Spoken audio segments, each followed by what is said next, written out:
একটা পুরুষ তখনই কান্না করে যখন তার বুক ভরা কষ্ট আর মনের ভেতরে আটকে রাখা ঝড়টা আর সামলানো যায় না। সমাজ বলে পুরুষ মানুষ কাঁদে না।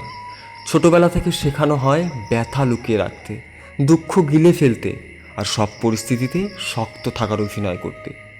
কিন্তু কেউ কি কখনো ভেবে দেখেছে যে মানুষটা সবার সামনে হাসছে সে হয়তো একা ঘরে ফিরে নীরবে ভেঙে পড়ছে?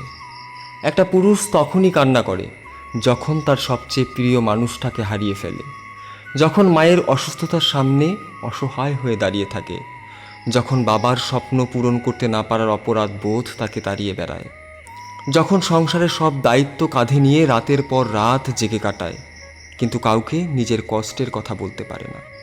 একটা পুরুষ মানুষ তখনই কান্না করে যখন সে বুঝতে পারে যার জন্য নিজের সব কিছু উজাড় করে দিয়েছিল সে মানুষটাই একদিন তাকে ছেড়ে চলে গেছে। তার চোখের জল হয়তো সবাই দেখে না, কারণ বেশিরভাগ সময় সে কাঁদে একা, নিঃশব্দে, অন্ধকার ঘরে, যেখানে তার কান্নার সাক্ষী থাকে শুধু দেয়াল আর রাতের অন্ধকার।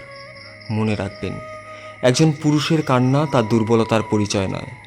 তারও একটা হৃদয় আছে, তারও অনুভূতি আছে, তারও ব্যথা লাগে, কারণ পুরুষও মানুষ, আর মানুষ হলে কাঁদা অপরাধ নয়। তাই কখনো কখনো পুরুষের চোখে জল দেখলে তাকে দুর্বল ভাববেন না। হয়তো সে অনেক যুদ্ধ জিতে এসেছে, কিন্তু আজ হৃদয়টা একটু ক্লান্ত। শেষ কথা, একটা পুরুষ তখনই কান্না করে যখন তার ভেতরের সমস্ত অনুভূতি আর লুকিয়ে রাখা সম্ভব হয় না।